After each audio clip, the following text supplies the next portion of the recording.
जब भगवान का घर में वास होता है तो मिलते हैं ये 11 संकेत।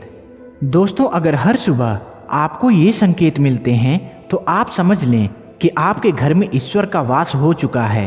वह क्या है संकेत, आज हम इसी पर बात करेंगे। भगवान को खुश करने के लिए लोग बहुत सारी पूजा पाठ और व्रत करते हैं। भगवान के आगे सुबह शाम दीपक जलाने से लेकर भोग भी लगाते हैं ताकि भगवान की कृपा उन पर बनी रहे और उन्हें जीवन में किसी भी तरह की समस्या का सामना ना करना पड़े। यह तो हम सभी जानते हैं कि भगवान की पूजा और अर्चना करने से वह हमसे प्रसन्न हो जाते हैं, पर क्या आप जानते हैं कि वह हमें इस बात का संकेत भी देते हैं। आइए जानते हैं इन संकेतों के बारे में जो आपको ये बताते हैं कि भगवान की विशेष कृपा आप पर बनी हुई है। दोस्तों, जब आप पूजा पाठ करते हैं तो ईश्वर का वास आपके घर में होता ही होता है, चाहे वह प्रत्यक्ष रूप से हो या फिर अप्रत्यक्ष रूप से। वो जब घर में वास करते हैं तो आपको महसूस हो ही जाता है। कई बार आप उन्हें देख भी पाते होंगे। कई बार ऐसा होता है कि भगवान तो आपके घर में वास करते हैं, लेकिन आपकी कुछ गलतियों की वजह से वे लौट जाते हैं। आपके कुछ कर्मों की वजह से वो वापस लौट जाते हैं, क्योंकि उस समय अक्सर लोग यही गलती करते हैं। वो कभी पूजा पाठ करते हैं, कभी छोड़ देते हैं, फिर कुछ दिन बाद प्रारंभ करते हैं, फिर से छोड़ देते हैं। तो ये सब सही नहीं होता है, इससे ईश्वर चले जाते हैं। यह आपको कभी नहीं करना चाहिए। बहुत से लोग ऐसे भी होते हैं जिनके घर में ईश्वर तो वास करते हैं, लेकिन उन्हें स्वयं इस बात का पता नहीं होता और वो स्वयं उनका अपमान करके उन्हें वापस भेज देते हैं, यह कहकर कि मैं ईश्वर की पूजा तो रोज करता हूँ, लेकिन तब भी ईश्वर मुझे क्यों नहीं दिखते। तो आपके ये सब कृत्य आपके ईश्वर को रुष्ट कर देते हैं। तो इसलिए आपको आज हम वो संकेत इस वीडियो में विस्तार से बताएंगे, जिससे आप स्वयं जान पाएंगे कि ईश्वर आपके घर में आ चुके हैं। तो आइए जानते हैं उन संकेतों के बारे में। पहला, जब आप सो रहे होते हैं और ब्रह्म मुहूर्त में उठ जाते हैं। हर रोज आपकी नींद इसी समय खुलती है। साथ ही यदि ब्रह्म मुहूर्त में ही कोई ऐसा सपना दिखाई देता है, जैसे कि मंदिर में आप पूजा कर रहे हैं, मंत्रों का जाप कर रहे हैं, तो ब्रह्म मुहूर्त में देखे गए ऐसे सपने भी इस बात का संकेत होते हैं कि ईश्वर आपके घर में हैं। दूसरा, यदि आपको ब्रह्म मुहूर्त में ही शंख की आवाज़ सुनाई देती है, मंत्रों की आवाज़ सुनाई देती है, घंटियों की आवाज़ सुनाई देती है, या कोई नाम जैसे कि कोई राम राम कह रहा हो, ऐसी आवाज़ यदि आपको सुनाई देती है, तो ये दूसरा संकेत होता है, जिससे ये पता चलता है कि भगवान आपके घर में आ गए हैं। तीसरा, जब भी आप सुबह सुबह नहा धोकर तैयार होते हैं, तब आपको एक अलग सी सुगंध आती है। ये एक अजीब सी सुगंध होती है जो आपके घर में सिर्फ आपको आती है, आपको महसूस होती है। ये ना तो किसी इत्र की सुगंध होती है और ना ही किसी अन्य अगरबत्ती की और ना ही किसी अन्य चीज़ की, बस आपको ये अजीब सी महक आती रहती है। ये सुगंध आपके मंदिर में से आती है। अब वो घर में जिस जगह होगा वहीं आपको ये महक आती है, और जितना आप अपने घर के मंदिर के पास जाते हैं उतनी आपको महक ज़्यादा आती है। दोस्तों, ये महक देवी देवताओं की होती है, जिससे आपको पता चलता है कि ईश्वर आपके घर में वास कर चुके हैं। अब जो नकारात्मक ऊर्जा होती है, जब इनका घर में आगमन होता है तो आपके घर के भीतर दुर्गंध आने लगती है, लेकिन जब ईश्वर का वास होता है, सकारात्मक ऊर्जा का प्रवेश होता है, तो आपको सुगंध आने लगती है। ये महक बहुत ही अच्छी होती है, प्यारी होती है, मीठी सी होती है, जो आपका मन पूरी तरीके से मोह लेती है। चौथा, जब भी आप पूजा करने जाते हैं तब उसी समय यदि कोई जीव यानी कि कुत्ता, बिल्ली, गाय या फिर अन्य कोई भी व्यक्ति भिक्षु आपके द्वार पर जाता है और ये आपके साथ हफ्ते में 3-4 बार लगातार हो रहा है कि आपके पूजा करते समय में ही वो आ रहा है, तो इसका मतलब है कि ईश्वर आपके घर में दस्तक दे रहे हैं, उनका आगमन हो रहा है। क्योंकि जो गाय होती हैं वो भी माता का स्वरूप होती हैं। कुत्ता भी भैरव बाबा का प्रतीक माना जाता है, या फिर कोई याचक आता है तो वो भी ईश्वर के किसी न किसी रूप में आ रहा होता है। तो हमें कभी भी उन्हें भगाना नहीं चाहिए, बल्कि उन्हें संतुष्ट करना चाहिए, अर्थात उन्हें भोजन करवाना चाहिए, उन्हें सम्मान देना चाहिए।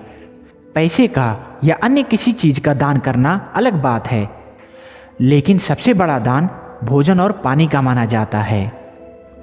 5वां, अगर आपको रात में नींद के दौरान बार बार सपने आते हैं और सपनों में मंदिर, भगवान की मूर्ति या फोटो दिखाई देता है, तो इसका मतलब है कि आप पर भगवान की कृपा बनी हुई है। कई बार ऐसा होता है कि आप किसी चीज़ को लेने के लिए आगे बढ़ते हैं, लेकिन लेते वक्त आपके मन में उसे लेकर कुछ संशय आ जाता है। सब कुछ ठीक होने के बाद भी कुछ ऐसा होता है कि हमें उस फैसले को लेने से मन रोकता है। इसका मतलब यह माना जाता है कि आपके साथ किसी दैवी शक्ति का आशीर्वाद है। 6वां, जिन लोगों पर भगवान की कृपा होती है, वह अमीर या गरीब, उन्हें हर जगह सम्मान मिलता है। अगर किसी को कम मेहनत करने पर भी सफलता हासिल हो जाती है, यह भगवान की ही कृपा की निशानी है। भगवान उन्हें हर परेशानियों से बचा लेते हैं। जिन लोगों से भगवान खुश रहते हैं, वह हर परिस्थिति में खुश रहते हैं। उनके जीवन में भले ही कितने दुख क्यों ना आ जाएं, वे हमेशा खुश ही रहते हैं। उन्हें कभी भी किसी भी परेशानी से डर नहीं लगता। वह हर मुसीबत को आसानी से पार कर लेते हैं। 7वां, उल्लू दिखना। उल्लू का दिखना शुभ माना जाता है। हिंदू धर्म में उल्लू को काफ़ी अहम दर्जा दिया गया है। उल्लू को माता लक्ष्मी का वाहन माना जाता है। लिहाजा यदि आपको कहीं उल्लू दिखाई दे तो यह बेहद ही शुभ संकेत माना जाता है। किसी जगह अचानक उल्लू दिख जाए तो समझ लीजिए कि जल्द ही माता लक्ष्मी आपके घर में पधारने आ रही हैं। 7वां, खान पान में आने लगता है बदलाव। माँ लक्ष्मी जिस घर में जाती हैं, उस घर में लोगों के खान पान की आदतें बदलने लगती हैं। कहा जाता है कि ऐसे घरों में लोगों को भूख कम लगती है। खास बात यह है कि ऐसे लोगों को कम खाना भी पर्याप्त लगने लगता है। इसके अलावा ऐसे घरों के लोग नशा और मांसाहार से भी दूरी बनाने लगते हैं। 8वां, धन की देवी माँ लक्ष्मी को साफ सफाई बहुत पसंद है। जिन घरों में साफ सफाई होती है, माता लक्ष्मी उसी घर में वास करती हैं।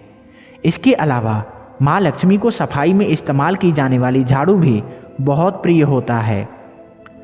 कहा जाता है कि सुबह के समय कहीं जाते हुए यदि आपको कोई घर के बाहर झाड़ू लगाता हुआ दिख जाए तो ये बहुत ही शुभ संकेत माने जाते हैं। 8वां, शंख की आवाज़ शुभ संकेत की निशानी होती है। हिंदू धर्म में शंख को एक अहम स्थान दिया गया है। इतना ही नहीं, शंख की आवाज़ भी काफ़ी शुभ मानी जाती है। इसलिए किसी भी शुभ अवसर पर होने वाली पूजा पाठ में शंख बजाया जाता है। यदि सुबह उठने के बाद आपको शंख की आवाज़ सुनाई दे रही है तो ये काफ़ी शुभ संकेत माने जाते हैं। माना जाता है कि सुबह उठने के बाद शंख की आवाज़ सुनाई देना आपके घर में माँ लक्ष्मी के आगमन का संकेत देता है। 9वां, यदि आपको लगातार 3 दिनों तक घर से निकलते समय नीलकंठ पक्षी दिखाई दे तो समझ जाइए कि भगवान ने आपकी सुन ली है। आपकी जल्द ही कोई बड़ी मनोकामना पूरी होने वाली है। नीलकंठ पक्षी का दिखना महादेव की कृपा होने का इशारा करता है। यदि आपके घर के सामने अक्सर सफ़ेद गाय आने लगे या किसी दिन सफ़ेद गाय आपके घर के सामने आकर अपने बछड़े को दूध पिलाए तो यह देवी देवताओं की आप पर कृपा होने का साफ इशारा होता है। यह बताता है कि आपकी पूजा प्रार्थना सफल हो रही है और आपके जीवन की सारी समस्याएं दूर होने वाली हैं। भगवान आपके सारे कष्ट और बुरे दिन खत्म करने वाले हैं। 10वां, यदि घर के मुख्य द्वार के आसपास चिड़िया घोंसला बना ले तो ये काफ़ी शुभ संकेत माना जाता है। यह इस बात का प्रमाण है कि आपकी पूजा सफल हो गई है। चिड़िया और उसके बच्चों को गलती से भी ना सताएं, बल्कि उनके लिए दाना पानी रखें। यदि पूजा करते समय आप इतने भावपूर्ण हो जाएं कि आपकी आंखों से आंसू निकलने लगें तो यह भी एक संकेत माना जाता है कि ईश्वर ने आपकी पुकार सुन ली है। 11वां, आप सुबह पूजा करने के बाद घर से बाहर जाएं तो कहीं आपको बंदरों का झुंड दिख जाए तो यह भी बताता है कि आपकी पूजा सिद्ध होने वाली है। आप पर भगवान मेहरबान होने वाले हैं। कोशिश करें कि उन बंदरों को भोजन दें। यदि आपके घर में बिना किसी अगरबत्ती, रूम स्प्रे या आर्टिफिशियल फ्रेग्रेंस के इस्तेमाल के बिना ही खुशबू और ताजगी महसूस होती है, यह समझ लें कि आप पर ईश्वर की कृपा बनने वाली है। साथ ही जल्द से जल्द आपके दिन बदलने वाले हैं। पूजा के दौरान घर में किसी अतिथि का आना भी भगवान की कृपा का संकेत माना जाता है। यदि अतिथि कोई तोहफा भी लेकर आए तो यह साफ इशारा है कि भगवान ने आपकी पूजा स्वीकार कर ली है। यदि पूजा के समय जलाए हुए दीपक की लौ अचानक से तेज जलने लगे तो समझ जाएं कि आपकी पूजा सिद्ध होने वाली है और ईश्वर की कृपा से आपके दुख भरे दिन भी जल्द ही दूर होने वाले हैं। अगर अक्सर आपकी नींद सुबह 3 बजे से 5:30 बजे के बीच यानी कि ब्रह्म मुहूर्त में खुले तो ये भी ईश्वर का संकेत माना जाता है कि भगवान आपकी भक्ति से प्रसन्न हो रहे हैं। दोस्तों, उम्मीद करता हूँ इनमें से एक भी संकेत आपके जीवन में जरूर दिखाई दे रहा होगा। तो यदि यह वीडियो आपको पसंद आया तो चैनल को सब्सक्राइब करें और वीडियो को लाइक करें। तो कमेंट बॉक्स में जय श्री राम लिखना ना भूलें। धन्यवाद।